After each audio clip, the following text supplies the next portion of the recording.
नमस्कार। यहाँहरु समक्ष एउटा सानो भिडियो लिएर उपस्थित भएको छु। अन्तसम्म हेर्नु होला र बाँकी स्क्रिप्टमा पनि छ, त्यो पुरै पढेर फिडब्याक दिनु होला।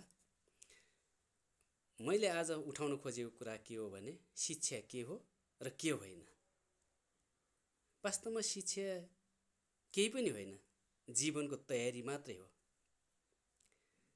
हामीले बुझ्ने गरेको शिक्षा विद्यालयमा गणित, अंग्रेजी, विज्ञान, सामाजिक, नेपाली जस्ता विषयहरू पढाउने, परीक्षा लिने, अंक दिने, त्यसको आधारमा विद्यार्थीले प्राप्त गरेको नतिजा वा अंकका आधारमा शिक्षा प्राप्त गरेको भन्ने बुझाइ परम्परागत देखिरहेको छ। तर त्यो होइन। शिक्षा भनेको त जीवन चलाउने कला हो। शिक्षा भनेको त जीवनलाई सही दिशा दिने मार्ग हो। त्यसैले हामी शिक्षालाई संकुचित रूपमा, साँघुरो रूपमा हेरेर विद्यालय भित्र गएर, कक्षा कोठा भित्र रहेर अंग्रेजी पढाउनु, गणित पढाउनु मात्रै चाहिँ र त्यसको मूल्याङ्कन गर्नु मात्रै, त्यसका आधारमा विद्यार्थीलाई पहिचान गर्नु मात्रै शिक्षा भन्न थाल्यौं भने हामी संकुचित अर्थमा छौं। ब्रोड रूपमा हामी, व्यापक रूपमा हामी छैनौं। शिक्षा त वास्तवमा अरूसँग मिलेर कसरी काम गर्न सकिन्छ, कसरी बाँच्ने, कसरी मानिस बन्ने भन्ने कुरा सिकाउँछ। जस्तो एकजना सामान्य भान्साको कुरा गरौँ। भान्सामा एकजना महिलाले अथवा गृहिणीले खाना पकाउनुहुन्छ, त्यो सामान्य शिक्षा हो। त्यो खाना पकाउनु मात्रै वृहत रूपमा शिक्षाको रूपमा हामी हेर्न सक्दैनौँ। अब त्यो खाना पकाउने तरिका व्यवस्थित रूपमा कसरी खाना पकायो त?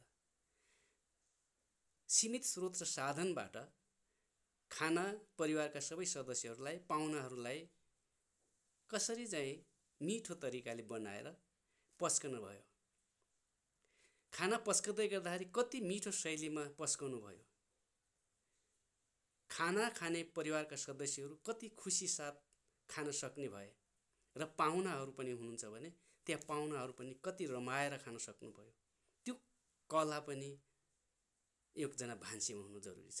त्यो के स्कुल भित्र गणित, अंग्रेजी, विज्ञानका किताबमा पढेर अंक ल्याएर आएको सिकाइ होइन। यसैगरी शिक्षा त हामीले अर्को सन्दर्भमा के पनि भन्न सक्छौं भने एउटा बच्चा आफ्नो घरभित्र आफ्नो सामानलाई कसरी सुरक्षित राख्न सक्छ, कसरी मिलाएर राख्न सक्छ। एउटा ओछ्यानमा सुत्छ आफू, त्यो ओछ्यानमा सुतिसकेपछि उसले प्रयोग गरेका कपडाहरूलाई कसरी पट्याएर राख्न सक्छ।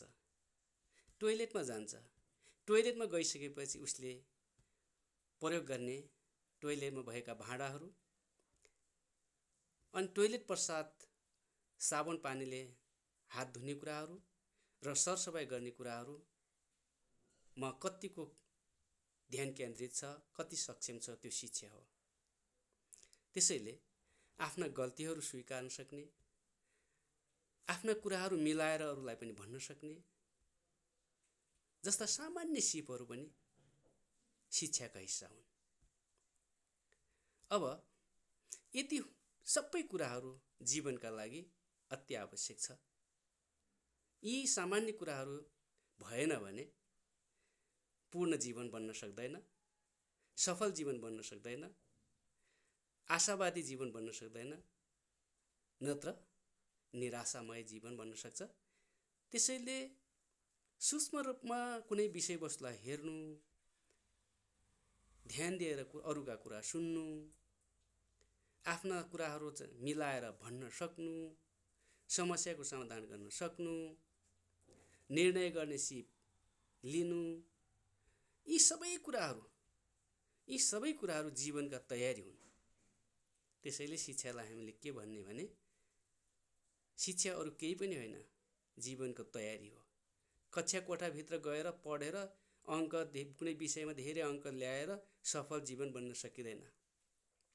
सफल जीवन जिउनको लागि, सुखी जीवन जिउनको लागि जुन आधारहरू तयार पारिन्छ, जुन आधारहरू हुन्छन्, ती सबै आधारहरू ग्रहण गर्न सक्यो, प्रस्तुत गर्न सक्यो,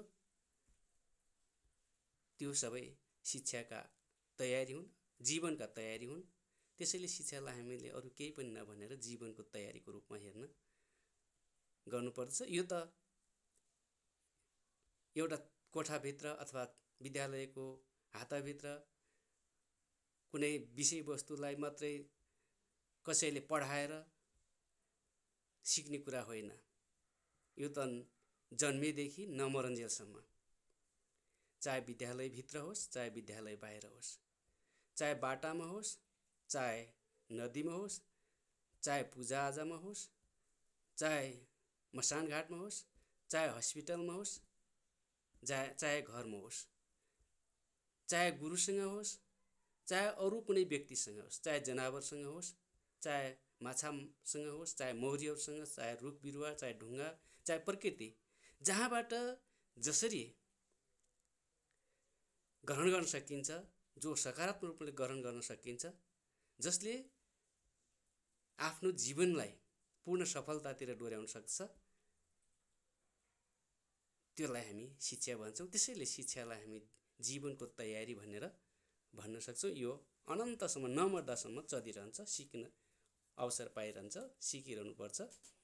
ल, शिक्षालाई आज यति नै। अर्को फेरि यस्तै भिडियो ल्याएर उपस्थित हुन्छु। धन्यवाद, नमस्कार।